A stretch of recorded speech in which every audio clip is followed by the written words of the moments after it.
దాన్ని బట్టి కలిగి ఉంటాను, ఉంటున్నాను. అలాగే నాకు ఇద్దరు చిన్న పిల్లలు, చక్కని పిల్లలు ఉన్నారు. 3 సంవత్సరాల బాబు, 1.5 సంవత్సరాల బాబు. ఇద్దరు బాబులే. ఆడపిల్లలు దేవుడికి లేదు. మరి ఎందుకు? నేను అబద్ధాలు ఆడలేదనా? కాదు, నేను చాలా బోలుడు అబద్ధాలు ఆడాను. కానీ మరి ఎందుకు దేవుడు ఆడపిల్లలను అయితే నాకు ఇవ్వలేదు, మగ బిడ్డలను ఇచ్చాడు. అయితే I hope I will get 2 beautiful daughters in future. నేను ఆశిస్తున్నాను, వారు పెద్దవారై పెళ్లి చేసుకున్న తర్వాత 2 అందమైన ఆడపిల్లలని నా కోసం చక్కటి కూతుర్ని తీసుకొస్తారని ఆశ నాకుంది. నేను అలా కూతురులాగానే చూసుకుంటాను వాళ్ళని. ఇప్పుడు చిన్న వయసే కదా ఎంత పెద్ద ఆలోచన మాట్లాడుతున్నాను అనుకుంటున్నారు. దేవుని సేవకులుగా we have to thoughts be head. మన ఆలోచన ముందు చూపు కలిగినవై దేవుని బిడ్డలంగా మనం కలిగి ఉండాలి. లిమిటెడ్ ఆలోచన మనం కలిగి ఉండకూడదు, ముందు చూపు ఆలోచనలు కలిగి ఉండాలి. మన దేవుడు ముందుకు నడిపించేటువంటి వాడు. దేవుడికి స్తోత్రం. మంచిది. ఇప్పటికే 5 నిమిషాలు అయిపోయింది. సో ఇంకేదైనా మిగిలి ఉందా అని అంటే నా గురించి తెలియచేయడానికి ఏది లేదు, దేవుని గురించి మాట్లాడమే. సో మంచిది. నేను వాక్యానికి వెళ్ళబోయే ముందు మరి ఈ సంఘ సీనియర్ మాస్టర్ గారు మరియదాస్ గారి గురించి నేను చాలా నేర్చుకున్నా. వచ్చిన కొద్దిసేపు ఆయన వేరే విషయాలు మేము మాట్లాడుకోలేదు, కానీ ఆయన తన సాక్ష్యాన్ని నాకు చెప్తున్నప్పుడు నిజంగా నేను ఓదార్చబడ్డాను, నేను బలపరచబడ్డాను. నేను చాలా సింపుల్ అనిపించింది. అందులో నేను చాలా వెంట్రుకలు కొన్ని కనపడవు, కొన్ని కనిపించే వెంట్రుకలు ఉంటాయి, కొన్ని కనపడని వెంట్రుకలు ఉంటాయి. అలాంటి వాడు నేను అనిపించింది. సో ఆయన అనుభవం ముందు, ఆయన దేవునికి నేర్పినటువంటి వాటన్నిటి ముందు, ఆయన దేవుని ఆత్మతో నడిపింపబడుతున్న విధానంలో నేను ఎంతో ఓదార్చబడ్డాను, ఎంతో నేను నేర్చుకున్నాను. ఆయనతో ఇంకా అవకాశం ఉంటే మాట్లాడుతూ ఇంకా బలపరచబడాలని దేవుని ప్రార్థిస్తున్నాను. ఆయన సాక్ష్యం ద్వారా నేను నా సంఘాన్ని ఏ విధంగా కట్టుకోవాలో కూడా కొన్ని మాటలు నేను నేర్చుకోగలిగాను. వందనాలయ్య గారు, మీ సాక్ష్యం, మీ జీవితం నాకు ఆదర్శంగా ఉంది, మాదిరికరంగా ఉంది. I'm blessed through your testimony and your life with God. దేవునితో కలిగిన మీ జీవితాన్ని బట్టి నేను చాలా సంతోషిస్తూ ఉన్నా. మంచిది. నిజంగా నా తల్లిని జ్ఞాపకం చేసుకుంటున్నా. ఈ సమయంలో ఇది మొట్టమొదటిసారి నేను బయటకు వచ్చి బయట దేశాల్లో ఏ విధంగా దేవుని యొక్క వాక్యాన్ని బోధించడం. నా తల్లి చిన్ననాటి నుంచి చెప్పే ప్రతిదీ నా తల్లి ప్లాన్ చేసి ప్రార్థన చేసే, అయ్యా నేను దేవుడు ఇలాంటి స్థితిలో ఉంచుతాడు, దేవుడిని నా వాడుకుంటాడు, దేవుడిని నా బలపరుస్తాడు, కాబట్టి నువ్వు ఎక్కడ త్రుటిల్లొద్దు, ఎక్కడ పడిపోవద్దు, పాపము జోలికి పోవద్దు.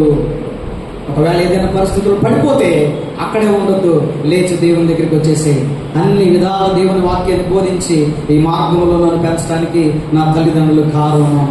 So I'm blessed to have a godly father and mother.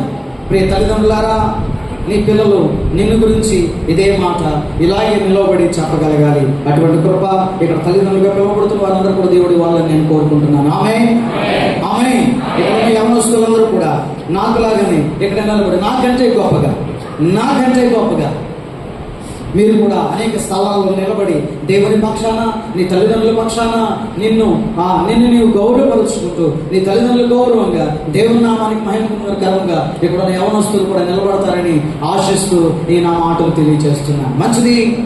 వాక్యంలోకి వెళ్ళిపోదాం.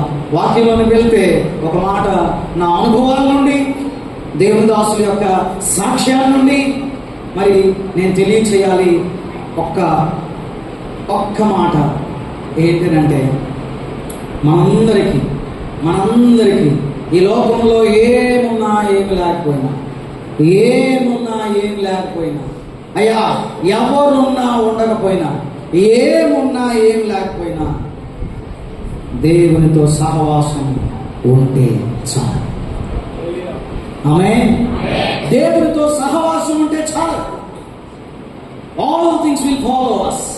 ప్రతిదీ మనం వెంబడిస్తుంది.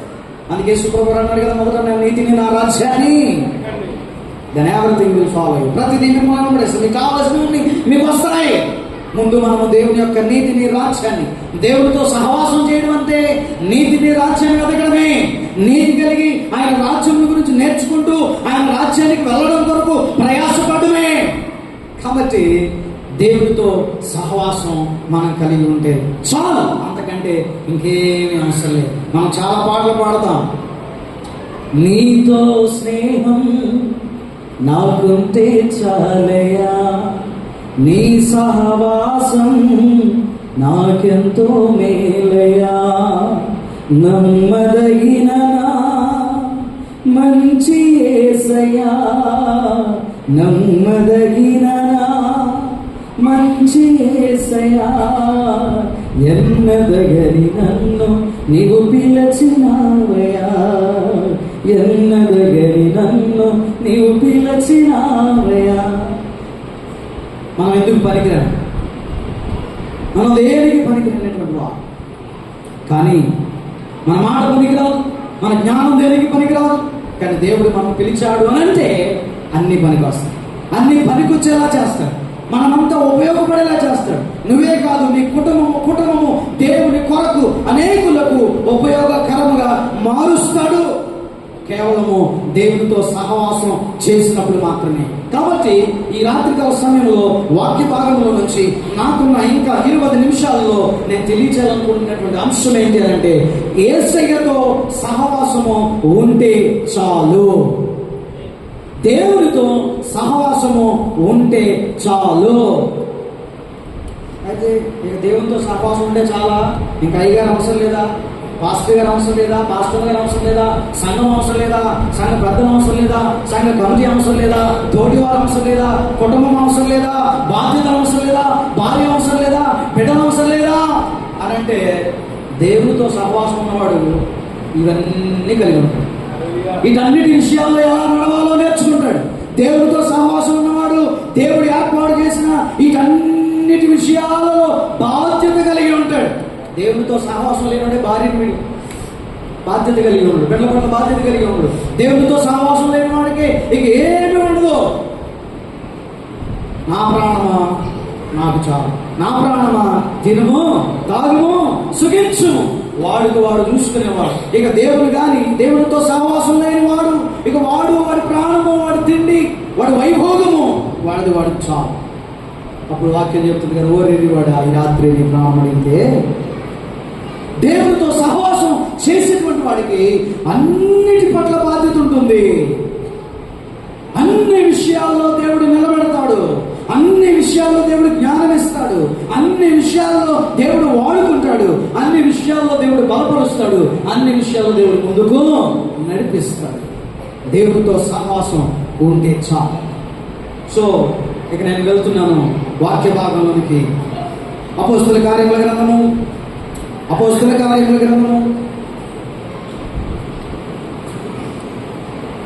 4వ అధ్యాయము. అపోస్తుల కార్యముల గ్రంథము 4వ అధ్యాయము 11వ వచనం. అపోస్తుల కార్యముల గ్రంథము 4వ అధ్యాయము 11వ వచనం. వారు పేతురు యోహానుల ధైర్యమును చూచినప్పుడు వారు విద్యలేని పామరులని గ్రహించి ఆశ్చర్యపడి వారు యేసుతో కూడా ఉండిన వారిని గుర్తెరిగిరి. దేవునికి స్తోత్రం. దేవుని బిడ్డలారా, ఈ రాత్రికాల సమయంలో ఒక ఇద్దరిని పరిచయం చేస్తున్నాను. వీరిద్దరు కూడా బైబిల్ చెప్తుంది, ఇప్పుడు ఆయన చదివిన దాని మీలో చాలా మంది విన్నారు. బైబిల్ చెప్తుంది వారు విద్య లేని పామరులు. ఆ ఇద్దరు ఎవరండి? విద్య లేని అంటే uneducated, illiterate. They were not educated. They were not gained any knowledge about the scriptures, about the days of their own ages. ఆ రోజుల్లో ఉన్న జ్ఞానము వారికి లేదు. ఈ రోజుల్లో కంప్యూటర్ జ్ఞానం లేకపోతే డిగ్రీలు ఉన్న వేస్ట్. పీజీలు చేసి ఇంగ్లీష్లో అని చదువుతుంటే వేస్టే. ఇంగ్లీష్లో మాట్లాడకపోతే డిగ్రీలు ఎన్ని ఉన్నా, సూటు కూడా వేసుకున్నా, if I don't speak English it's waste. I appear like uneducated. నేను చదువు లేనటువంటి వాడితో సమానం. ఒకవేళ నాకు ఎంత తెలిసి కోర్టు వ్యవహారాల్లో ఏదైనా జ్ఞానం నాకు లేకపోతే I'm uneducated. I will be considered as an educator. నేను చదువు లేని వాడిని అంటే ఒక మనిషికి అన్ని విషయాలలో జ్ఞానము కలిగి ఉంటే అతను చదువుకున్నటువంటి వాడిగా పరిగణిస్తాడు. నువ్వు పీజీ చేసావు, డిగ్రీ చేసావు, డాక్టరేట్ చేసావు, కానీ ఏదైనా ఒక విషయంలో నీకు తెలియలేదనుకో, బాబు నువ్వు చదువుకున్నావా, గొర్రెలు కాసావు అని అడుగుతావు. నువ్వు చదువుకున్నావా, గేదెలు కాసావు, బర్రెలు కాసావు, నువ్వు చదువుకున్నావా, సర్టిఫికేట్లు కొనుక్కొచ్చుకున్నావా అని అడుగుతారు. అంటే ఏంటి? He may be certified by the universities, but he may not express his knowledge by his own words. తన నోటి మాటల ద్వారా జ్ఞానాన్ని వ్యక్తపరచలేకపోతే అతను విద్య లేని పామరుడు. చూడండి, ఇక్కడ పేతురు, యోహానులు ఇద్దరు కనిపిస్తున్నారు. వీరిద్దరు కూడా ఎవరనంటే వారు విద్య లేని పామరులు. ఈ మాట నాకు చెప్పాలని ఎప్పుడు ఆలోచన కలిగిందని అంటే, అయ్యగారు చాలాసేపు నాకు మాట్లాడుతూ, అయ్యా నేను ఇక్కడికి వచ్చినప్పుడు నాకేం తెలియదు, నేను చదువుకోలేదు, కానీ దేవుడు నన్ను అనేక దేశాల్లో వాడుతున్నాడు అని ఆయన సాక్ష్యం చెప్పినప్పుడు నాకు చాలా సంతోషం వేసింది. దేనికో తెలుసా? దేవుడితో సహవాసం చేస్తే అలాగే ఉంటుంది. మరి ఎలా ఉంటుంది? దేవుడితో సహవాసం చేస్తే. ఎవరితో సహవాసం చేస్తే? దేవుడితో సహవాసం చేస్తే.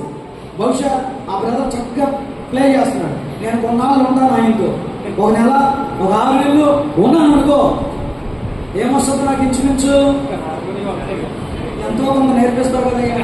నేర్పించవా? సరే, మంచి నేర్పించరు కొంతమంది, మంచి నేర్పించరు. ఎక్కడ నాకంటే గొప్ప. కొంతమంది వద్దన్నా సరే డబ్బులు ఇచ్చి మరి నేర్పిస్తారు. ఏంటి తెలుసా?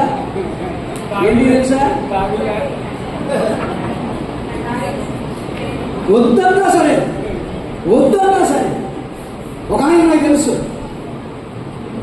ఇంటికి వస్తే రూపాయి లేదు, ఇంటికి వస్తే రూపాయి లేడు, కానీ తన 10 రోజులు బయటికి కష్టపడితే 10,000 వచ్చినాయి. వెళ్ళాడు, షాపింగ్ కూర్చున్నాడు, తీసుకున్నాడు కాయ, తాగేశాడు, అయిపోయింది. ఎవడో ఆటో చోట పరిస్థితి మీద ఆడొచ్చి కూర్చున్నాడు. ఇది కూడా తీసుకురా, ఆడు కూడా తీసుకురా, ఇది కూడా డబ్బులు 10,000 ఉన్నాయి దగ్గర, ప్రమోట్ చేస్తున్నాడు, 10,000 ఉన్నాయి, గట్టిగా మాట్లాడుతున్నాడు, తీసుకురా, ఆయనకి తీసుకురా, ఈయనకి తీసుకురా. ఇప్పుడు ఏం చేస్తున్నాడు? ఉచితంగా చెడ్డదాన్ని ఉచితంగా ఇస్తున్నాడు. ఈ రోజున అనేకులు చెడ్డుతనాన్ని ఉచితంగా ఇవ్వడానికి ఇష్టపడుతున్నారు. కానీ ఎడ్యుకేషన్ ఎవరు ఉచితంగా ఇస్తే గ్రేటే. అంటే ఒక సహవాసం. మీకు తెలుగులో అందరూ తెలుగు వాళ్ళే కాబట్టి చాలా మందికి తెలుగులో ఒక సామెత తెలుసు. 6 నెలలు ఒక సహవాసం చేస్తే వీడు వాడవుతాడు, వాడు మంచోడు చక్కవాడని అయిపోవాలి, చక్కవాడు మంచోడని అయిపోవాలి. మరి మీరు ఎంతమందిని 6 నెలలు సహవాసం చేసి మీలో మార్చారు, మీరే మారిపోయారు. నిజంగా ఈ సమయంలో నేను ఒక స్నేహితుడిని జ్ఞాపకం చేసుకుంటున్నా. పెనుగొండ దగ్గర తణుకు అనే ప్రాంతంలో పరిచయం చేస్తాడు పాస్టర్ కిరణ్ కుమార్. అతను నా స్నేహితుడు. నాకు కాస్త ప్రేమ ఉంటుంది కానీ వ్యక్తపరచడం తెలియదు. అమ్మలారా, మీ భర్తలకు కూడా కొంతమందికి ప్రేమ ఉంటుంది, వ్యక్తపరచడం తెలియదు. కాబట్టి అమ్మాయి అసలు ప్రేమే లేదు, తిట్టడమే కానీ కొట్టడమే కానీ ఏడాడు ప్రేమ చూపించడం, ప్రేమ మాట్లాడడంతో మాట్లాడండి. ఎందుకంటే కొంతమంది ప్రేమ ఉంటుంది కానీ చూపించడం తెలియదు. నేను అలాంటి వాడిని. మా నాన్నగారి మీద ప్రేమ ఉంటుంది కానీ ప్రేమ మాట్లాడడం తెలియదు. మా అమ్మగారి మీద ప్రేమ ఉంటుంది, ప్రేమగా మాట్లాడడం రాదు. మా తమ్ముడి మీద ప్రేమ ఉంటుంది, ప్రేమగా మాట్లాడడం రాదు. కానీ వచ్చిన వాడు ఉన్నాడు. ఆడు నా బైబిల్ ట్రైనింగ్ లో నా తోటి స్నేహితులు అయ్యారు. ఎప్పుడైతే వాడు ఫోన్ అట్టేసుకుని, అమ్మా బాగున్నారమ్మా, అమ్మ మీకు దూరమై నాకు చాలా బాధగా ఉండమ్మా, మీకు దూరంగా ఉండడం వల్ల నేను చాలా ఇబ్బంది పడుతున్నానమ్మా, మీకు దగ్గర దూరం అయిపోయి అమ్మా అని చెప్పి మాట్లాడుతుంటే నాకు గుర్తొచ్చేది మా అమ్మ. మా నాన్న ఫోన్ చేసేవాడు. నేను మా నాన్నగారు అంటే నాన్న బాగున్నావా, ఓకే నేను బాగున్నాను, సరిపెట్టే ఫోన్ పెట్టే, అంతే మా వ్యవహారం అంతే. కానీ మీకు ఫోన్ చేసి నాకు డౌట్ వచ్చేది, ప్రేమికులతో మాట్లాడుతున్నా, ప్రేమించిన వాళ్ళతో మాట్లాడుతున్నా, ఇంట్లో వాళ్ళతో మాట్లాడే డౌట్ వచ్చేది. ఏమో ఇంట్లో నాన్నగారితోనే ఎంత ప్రేమగా మాట్లాడుతున్నాడో, అంత తల్లిగారితోనే ఎంత ప్రేమ, ఎంత ప్రేమ కలిగిన వాళ్ళు ఉన్నాడా అనిపించి వాళ్ళ తమ్ముడు కోసం పరితపించిపోతాడు. నాకు గుర్తొచ్చేది, మా భూతమ్ముడు ఉన్నాడు కదా, నాకు తల్లి ఉంది కదా, నాకు తండ్రి ఉన్నాడు కదా, నేను కూడా మాట్లాడాలి అని చేసేవాడిని. కానీ మాకు అంత అలవాటు లేదు. చూడండి, ఇతనితో మాట్లాడుతూ నేను ప్రేమగా మాట్లాడడం నేర్చుకున్నా. ప్రేమగా వ్యవహరించు నాకు రాదని కాదు, కానీ అలవాటు లేదు. చాలా మందికి ఎలా మీకు ప్రేమ తెలుసు, భార్యను ప్రేమించడం తెలుసు, కానీ అలవాటు లేకపోతే, దాన్ని ఎక్సర్సైజ్ చేయకపోతే వాళ్ళు దాన్ని పొందుకోలేరు. దానివల్ల చాలా సమస్యలు వస్తాయి. అమలారా, మీకు ప్రేమ ఉండి భార్య భర్త మీద ప్రేమ చూపించడం తెలియకపోతే, పిల్లల మీద ప్రేమ చూపించడం తెలియకపోతే, కోపం మాత్రం వద్దన్నా చూపిస్తాం. అవునంటారా కాదంటారా? కోపం మాత్రం వద్దన్నా అలాంటి పరిస్థితుల్లో బంధాలు చాలా కష్టమైన పరిస్థితుల్లోకి వెళ్ళేటువంటి అవకాశము ఉంటుంది. అయితే నా మాటలు గమనించండి. ఎప్పుడైతే ఈ నా స్నేహితుడు పరిచయం అయ్యాడో అప్పటి నుండి నేను ప్రేమగా మాట్లాడడం నేర్చుకుంటున్నాను. తల్లిదండ్రులతో, అన్నదమ్ములతో, రక్త సంబంధులతో ఎక్కువ ప్రేమగా ఉండడం నేర్చుకుంటున్నాను. ఎలాగా? ఒకరితో సహవాసం చేశాను, ప్రేమగా ఉండడం నేర్పించాను.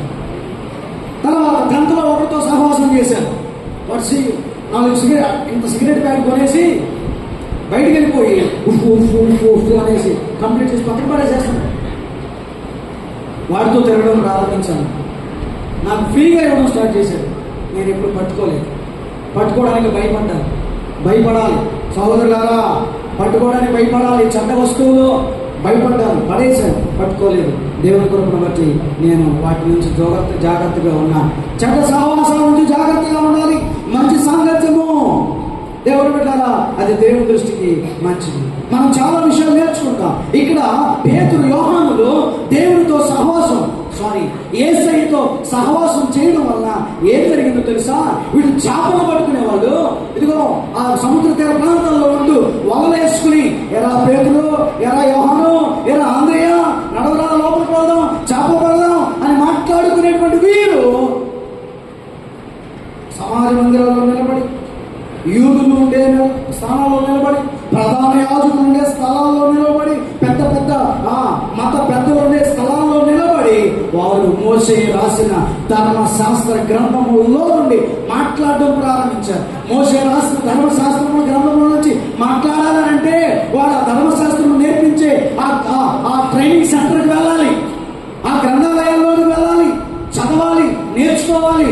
కానీ చదవకుండా, నేర్చుకోకుండా, ఎక్కడ చదవకుండా, ఏ ట్రైనింగ్ వెళ్ళకుండా వాళ్ళు చూడండి ఉన్నది ఉన్నట్టుగా దేవుడు మోషేకి ఇచ్చినటువంటి ఆజ్ఞలలో నుండి, కట్టుబాట్లలో నుండి, మోషే ధర్మశాస్త్రంలో నుండి ప్రతి మాట మాట్లాడగలుగుతున్నారు.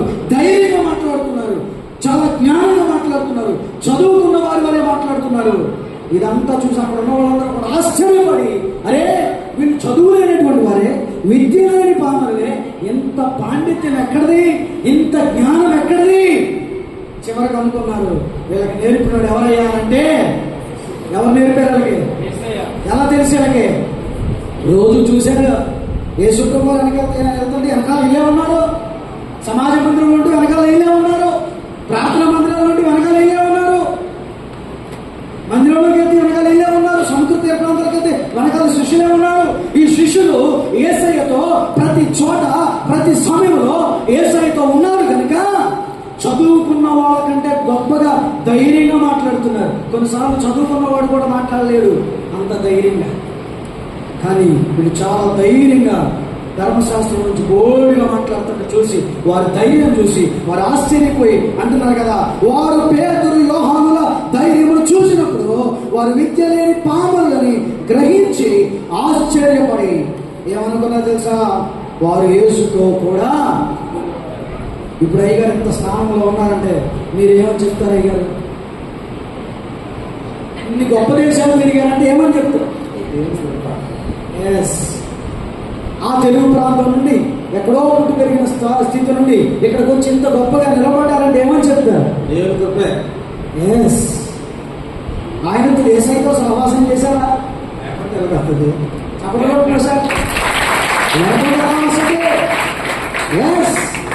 ఈ రోజున మీ అందరూ ఇక్కడ ఆత్మీయంగా నిలబడగలుగుతున్నారు అంటే, ఆత్మీయ మేలును దేవుని దాసుల యొక్క ప్రార్థనను బట్టి పొందుకొనగలుగుతున్నారంటే he has associated with Jesus Christ.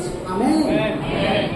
ఈరోజు నువ్వు కూడా అనేకులకు ఆశీర్వాదకరంగా మారాలి అంటే, సహోదరుడా నీ జీవితం ఆశీర్వాదకరంగా ఉండాలి అంటే, నీ దగ్గర ఏటి లేకపోయినా అన్ని ఉన్న స్థితిలో నువ్వు ఉండాలి అంటే నువ్వు ఎవరితో ఉండాలి? ఎవరితో ఉండాలి? యేసయ్యతో ఉన్న పేతురు యోహాను ఏమయ్యారు? విద్య లేని పామరులైనా గొప్పవారిగా. ఈ రోజున ఒక విషయం మీకు అర్థమైంది, యేసయ్యతో సహవాసం చేస్తే మనం జ్ఞానవంతులు, విశ్వాసులు, బలవంతులు, ధైర్యంగా ముందుకు వెళ్తాం, ధైర్యం కలిగి ముందుకు వెళ్తాం, జ్ఞానం కలిగి ముందుకు వెళ్తాం. యేసయ్యతో సహవాసం చేస్తే సహోదరుడా, ప్రతిదినము యేసయ్యకు దగ్గరగా ఉంటే నువ్వు అన్ని విషయాల్లో ముందుంటావు. ఎందుకంటే ఆయన పెట్టేవాడు, ముందు పెట్టేవాడు ఆయన. విద్య లేని పాములు సైతం విద్య కలిగిన వారి కంటే గొప్పగా మాట్లాడగలిగారు. కారణం యేసయ్యతో ఉండడం కారణం. ఇంకొక 5 నిమిషాలు ఉంది. ఇంకొక వ్యక్తి గురించి నేను తెలియజేసి ముగిస్తాను. ఇంకొక వ్యక్తి ఎవరో తెలుసా? మోషే. ఈయనకి విద్య లేదా? మోషేకి విద్య లేదా అయ్యారు? He is qualified in all the lectures, in all the activities in the Egypt. ఐగుప్తులో ఉన్న సకల విద్యలలో ప్రావీణ్యుడు. అయితే he was disqualified, అనర్హుడిగా. ఎవరు ఎన్నిక చేయలేదు, వద్దన్నారు. ఇక్కడేమో చదువు లేని వారినేమో, క్వాలిఫికేషన్ లేని వారినేమో క్వాలిఫై చేశారు. యేసు ప్రభువుతో ఉన్న కారణంగా ఇక్కడ అన్ని ఉన్న మోషేను సకల విద్యలు పాండిత్యం ప్రావీణ్యుడు కలిగిన మోషేను పక్కన పెట్టేశారు. వెళ్ళిపోమన్నారు. నువ్వెవడు అన్నారు. ఎవరిని నెమ్మదిగా పెట్టారన్నారు. అలాంటి వాడు కూడా దేవుడితో సహవాసం చేసిన తర్వాత ఎక్కడైతే తృణీకరించారో, ఎవరైతే వదిలపో అన్నారో, ఎవరైతే నువ్వెవడరా అన్నారో వాళ్ళే తీసుకొచ్చి నిలబెట్టేలా చేశాడు మన దేవుడు. దేవునికి స్తోత్రం. ఆ వాక్య భాగాన్ని కూడా చదవండి. అపోస్తల కార్యముల గ్రంథము 7వ అధ్యాయము. అపోస్తల కార్యముల గ్రంథము 7వ అధ్యాయము 35వ వచనం. అపోస్తల కార్యముల గ్రంథం 7వ అధ్యాయం 35వ వచనం. అధికారినిగాను తీర్పరినిగాను నిన్ను నియమించిన వాడు ఎవడని వారు నిరాకరించిన ఈ మోషేను అతనికి పొదలో కనబడిన దేవదూత ద్వారా దేవుడు అధికారినిగాను విమోచకునిగాను నియమించి పంపెను. దేవునికి స్తోత్రం. దేవునికి చెప్పబడి దేవుని మహిమపరుస్తారా? దేవుడు ఎంత గొప్పవాడు తెలుసా? అసలు ఏమి లేనివాడికేమో అన్ని ఇచ్చి ధైర్యంగా నిలవబెట్టాడు. అన్ని ఉన్న చెల్లందరూ పక్కన పడేసేస్తే నీకు అన్నీ ఉన్నా నువ్వు పనికిరావురా. ఎందుకు పనికిరాదని చెప్పారు? అన్నీ ఉన్నాయి, కానీ ఒక నేరం ఉంది, చంపేశాడు అతన్ని. ఏదైనా నేరం ఉంటే ఎవరు తీసారు? అనేస్తారమ్మా, రాణిస్తారా?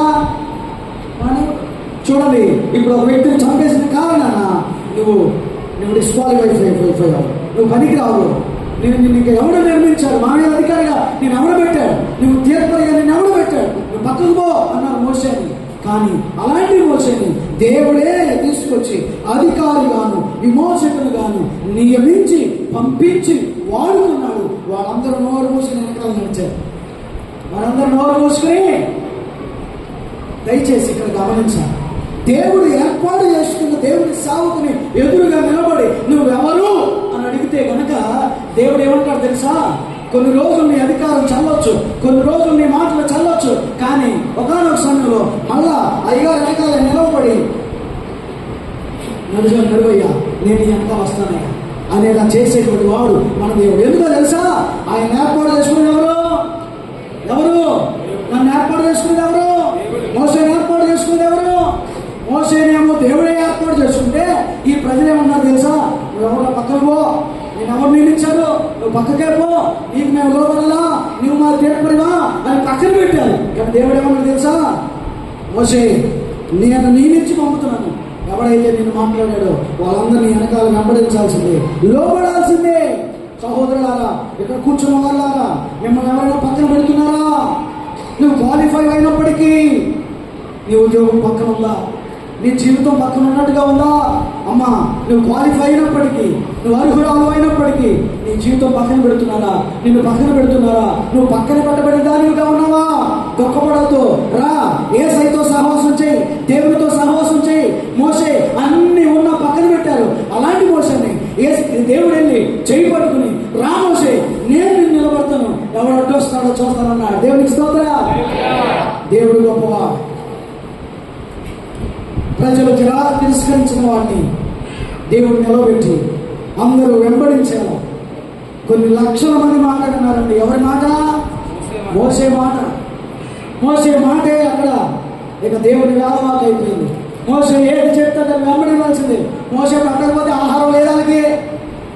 మోసే పెడితేనే ఆహారం. మోసే ద్వారా దేవుడు మోసేని వాడుకుని ఇస్తేనే వాళ్ళకి నీరు. ఇదేట్లేదు. దేవుడి సేవకులు, దేవుడు పెట్టారా, తక్కువ అంచనా వద్దు. మనకున్న అధికారాన్ని బట్టి, మనకున్న అవకాశాలను బట్టి, మనకున్న జ్ఞానాన్ని బట్టి, నీకున్న అవకాశాన్ని బట్టి ఏ పరిస్థితుల్లో కూడా దేవుడు ఏర్పాటు చేసుకున్న దేవుడి సేవకుని మనం ఎప్పుడు ఏ విషయంలో తక్కువ అంచనా వేయడానికి లేనే లేదు. ఒకవేళ మనం తృణీకరించిన దేవుడు మరలా తీసుకొచ్చి అక్కడ నిలబడతాడు, మన ముందే నిలబడతాడు. మనం ఎవరైతే తృణీకరించారో వాళ్ళందరూ నిలబడాల్సింది. ఇది దేవుడి సేవకుల విషయంలో. అలాగే నువ్వు కూడా దేవుడితో సహవాసం చేస్తే, అయ్యా సహోదరుడా, నువ్వు కూడా దేవుడితో సహవాసం చేస్తే నిన్ను ఆ విధంగా నిలబడతాడు. ఎవరైతే నిన్ను తృణీకరించారో వారి ఎత్తే నిన్ను తలగా ఉంచుతాడు, తోకగా కాదు. ఆమేన్. అమ్మ సహోదరులారా, నీవు దేవుడితో సహవాసం చేస్తే ఎవరైతే నిన్ను తృణీకరించారో వారి మధ్య నిన్ను తలగా ఉంచుతారు. దేవునికి స్తోత్రం. మన దేవుడు గొప్పవా. ఇప్పుడు చివరికి ఏమర్థమైంది మనకి? యేసయ్యతో సహవాసం చేసిన పేతురు, యోహానులు విద్య లేని పామరులైనా పండితుల్లాగా చలామణి అయ్యారు. మోసే పండితుడైనా పక్కన పెడితే దేవుడు మరలా తీసుకొచ్చి ముందు పెట్టాడు. దేని వలన? దేవుడితో సహవాసం చేసిన కారణం. ఖచ్చితంగా 8 గంటలైంది. అయ్యగారు ఇచ్చిన 10 నిమిషాలు నేను వాడుకుంటానా లేదా నేను ఇప్పుడు ఆలోచిస్తాను. నా సందేశం అయితే ఆల్మోస్ట్ ఫినిష్డ్. కానీ మిగిలింది ఏంటి తెలుసా?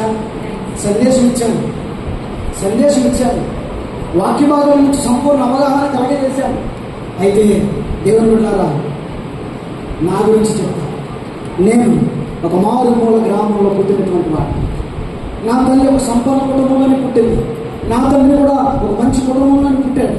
కానీ కొన్ని పరిస్థితులను బట్టి, కొన్ని చీకటి శక్తుల ప్రభావాన్ని బట్టి, కొన్ని ఆ భయంకరమైన పరిస్థితులను బట్టి, నా తల్లికి కలిగిన ఆ బలహీనతను బట్టి ఉన్నవన్నీ ఖర్చు చేసేసి, ఉన్నవన్నీ వ్యర్థం చేసుకుని ఏమీ లేని వారిగా మిగిలిపోయి నా తండ్రి తన భార్య అనగా నా తల్లిని కోల్పోయాడు.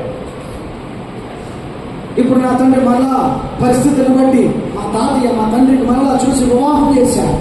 వివాహం చేసిన తర్వాత ఆ తండ్రి కాస్త కొంచెం వివాహం అయిన తర్వాత ఎలాగైనా పక్కనే కదా, అయినా నా తల్లి నన్ను ప్రేమించాడు. అయినా నా తల్లి మారు తల్లినా, ఆమె మళ్ళా రెండో తల్లినా నన్ను ప్రేమించింది, నన్ను ఆదరించింది. నేను ట్రైనింగ్కి వెళ్ళాను, బైబిల్ ట్రైనింగ్ పూర్తి చేసుకున్నాను. దేవుడు బిడ్డలారా, ఇక నాకు నేను ఒక నిర్ణయం తీసుకున్నాను. ప్రభువా, నేను అందరూ ఉన్నారని అందరిని బట్టి నేను నీ పనిలో ఉండకూడదు. నువ్వు నన్ను పిలిచావు కనుక నిన్ను బట్టి నేను నీ పనిలో ఉండాలి అని నిశ్చత చేసుకున్నాను. అందరూ చిన్నగా దేవుడు పక్కన పెట్టాడు. నన్ను ఆయన చేయి పట్టి నడిపిస్తున్నాడు. ప్రతి పరిస్థితుల్లో పడి నన్ను లేపాడు, కృంగిన నన్ను లేపాడు, గాయపడి నన్ను కట్టాడు, నేర్పించాడు, బోధించాడు, సరిచేశాడు, ముందుకు నడిపిస్తున్నాడు. వివాహం కావలసిన విషయాల్లో ఇదిగో ఈ వ్యక్తికి అవయస్కార పిల్లని అనుకున్నారు. అనుకోని రీతిగా మంచి భార్యను, అందమైన భార్యను, మంచి డాక్టర్ కోర్స్ చేస్తున్నటువంటి భార్యను దేవుడు నాకు అమ్మాయిని దేవుడు నాకు భార్యగా ఇచ్చాడు. దేవునికి స్తోత్రం. పరిచర్యలో ప్రార్థన అనగానే 1.5 సంవత్సరం బాబు కూడా ముద్దుగా మోకలు లేచి ప్రార్థన చేసే బాబును దేవుడు నాకు ఇచ్చాడు. పాటలు పడే బాబును దేవుడు నాకు ఇచ్చాడు. దేవుడి సన్నిధిలో సహకరించే కుటుంబాన్ని దేవుడు నాకు ఇచ్చాడు. దేవుడు నన్ను నడిపిస్తున్నాడు. దేవుడు బిడ్డలారా, దీనంతటికి కారణం ఇంకో విషయం చెప్పమంటారా? నా స్టడీస్లో నా తల్లి మరణ వ్యవస్థకు వచ్చినప్పుడు ఇక నేను డిస్టర్బ్ అయిపోయి నా చదువులో ముందుకు వెళ్ళలేను అని అనుకుని నేను డిస్టర్బ్ అయిపోయి నా చదువును డిస్కంటిన్యూ చేసి నేను ఇంగ్లీష్లోనే ఫెయిల్ అయిన వ్యక్తిని బైబిల్ ట్రైనింగ్ వెళ్ళిన తర్వాత కేరళలో ఇంగ్లీష్లో మంచి మార్క్స్తో పాస్ అయ్యాను. మంచి మార్క్స్ తెచ్చుకున్నాను. పాస్ మార్క్ కాదు, మంచి మార్క్స్ తెచ్చుకున్నాను. దేవునికి స్తోత్రం. గ్రీక్ సబ్జెక్ట్లో 77 మార్క్స్ తెచ్చుకున్నాను. దేవునికి స్తోత్రం. ఇదంతా ఎలాగో తెలుసా? నా యేసయ్యతో నేను సహవాసము. ఈరోజు ఇక్కడ రావడానికి కూడా ఒకటే ఒక కారణం, యేసయ్యతో చేసిన సహవాసం. దేవునికి స్తోత్రం. అయ్యా సహోదరులారా, మీకు తెలియజేస్తున్నాను. అమ్మలారా, అక్కలారా, ఒకవేళ చెల్లెలు ఉంటే చెల్లెలారా, నాకు తల్లి వరుస అయితే తల్లిలారా, అయ్యా తమ్ముళ్ళారా, దేవుడి సహోదరులుగా తెలియజేస్తుంది. నీ దాసులను దుఃఖపెట్టగా, నీ దాసులను దుఃఖపెట్టగా, వారు నీకు ప్రేమతో బోధిస్తున్న మాటను మనస్ఫూర్తిగా అంగీకరించి, వారి ప్రార్థనను అంగీకరించి, వారి నియమమును అంగీకరించి నడుచుకుని దేవుడితోనూ సహవాసం చేస్తే, దేవుడితో దినదినము దేవుడికి దగ్గరగా ఉంటే దేవుడు ఖచ్చితంగా ఆశీర్వదిస్తాడు. మమ్మల్ని దీవించిన దేవుడు, మమ్మల్ని నడిపించిన దేవుడు, ఇదిగో నీ దాసునికి తోడుగా ఉన్న దేవుడు, నీ దాసుని కుటుంబానికి తోడుగా ఉన్న దేవుడు, పేతురు యోహాను నడిపించిన దేవుడు, మోషేను నడిపించిన దేవుడు, ఇదిగో ఈ రోజుకి సజీవుడు. Jesus Christ is the same yesterday, today and forever. ఆయన నిన్న నేడు ఏకరీతిగా ఉన్న దేవుడు, ఉండే దేవుడు, ఉండువాడు. కనుక ఆయన మాట ప్రకారం ఆయనతో సహవాసం చేస్తూ ఉంటే దేవుడు మనల్ని వర్ధిల్ల చేస్తాడు. 8:05 అయింది. నాకు ఇచ్చిన సమయం ఇంకొక 5 నిమిషాలు ఉంది. బహుశా ఈ విధంగా ఎవరు చెప్పలేము. టైం అయిపోయిందని తిట్టుకున్న సేవకులు ఉంటారు. ఆ టైం అయిపోతుంది కొంచెం 5 నిమిషాలు అయ్యారు అని రిక్వెస్ట్ చేసిన వాళ్ళు ఉంటారు. It's my great privilege that God is leading me according to the time. Amen. ఇంకా 5 నిమిషాలు ఉన్నాయి. అయ్యగారు ఇచ్చిన క్రెడిట్ వాడుకోమన్నారు కాబట్టి వాడుకుంటున్నాను. ఓకే, అయినా ఒక 2-3 నిమిషాల ముందే ముగించేస్తాను. దేవుని బిడ్డలారా, మరి నా కోసం, నా కుటుంబం కోసం ప్రార్థన చేయండి. దేవుడు నేను ఇక్కడ వచ్చిన పని గుర్తవ్వాలి. మళ్ళా నేను నా భార్యను విడిచిపెట్టి నేను ఎప్పుడైతే కాలం లేదు, నా బిడ్డను విడిచిపెట్టి కాలం లేదు. సో దేవుని చిత్తమైతే దేవుని పని ఇక్కడ జరగాలి, లేకపోతే నేను ఇంటికి వెళ్ళాలి. దానికోసం ప్రార్థన చేయండి. అయితే దేవుని రాకడ వరకు కూడా మనం ఎవరితో సహవాసం చేయాలి? ఎవరితో సహవాసం చేయాలి? దేవునితో, యేసయ్యతో సహవాసం చేయాలి. యేసయ్యతో సహవాసం చేసినప్పుడు ఆయన మనల్ని నిలబెడతాడు. నువ్వు అన్క్వాలిఫై అయినా ఆయన క్వాలిఫై చేస్తాడు. ఒకవేళ నువ్వు క్వాలిఫై అయ్యి పక్కకి వెళ్ళినా, పక్కన పడినా మళ్ళా నిన్ను దారిలో నిలబెడతాడు. అటువంటి దేవుడు మన దేవుడు. అటువంటి గొప్ప దేవుడిని మనం కలిగి ఉన్నాం. కనుక నా కోసం, నా కుటుంబం కోసం నాకు చిన్న పరిచర్య ఉంది, కొద్ది సంఘం ఉంది. కాబట్టి నా సంఘం కోసం ప్రార్థన చేయండి. దేవుని చిత్తమైతే దేవుడు మాకు మంచి స్థలం ఇవ్వాలని, మందిరం ఇవ్వాలని చిన్న ఇప్పుడు మీరు కూర్చున్నారు కదా, ఈ పురుషులందరూ కూర్చున్నారు కదా, ఎంత రూమ్ మాకుంది. అది కూడా మాది కాదు, మాది అవ్వలేదు, మాది అవ్వదేమో. దేవుడు చిత్తమైతే మరి ఏమవుతుందో తెలియదు. ఏదేమైనా మా దేవుడు మంచి స్థలము, మందిరం ఇవ్వాలని ప్రార్థన చేయండి. ఈ బైబిల్ ట్రాన్స్లేషన్ పరిచయం, బైబిల్ తర్జుమాలో కొనసాగుతూ ఉండగా దేవుని చిత్తమైతే అందులో నన్ను మంచిగా వాడుకోవాలని ప్రార్థన చేయండి. ఇంతటితో నా మాటలు ముగిస్తున్నాను. 5 నిమిషాలే నేను అయ్యగారికి వదిలేస్తున్నాను. నా కోసం ప్రార్థన చేయండి. ప్రభుత్వంతో ఉన్నందుకు మీ అందరికీ నా వందనాలు. ప్రత్యేకించి అయ్యగారికి నా వందనాలు. మంచిది.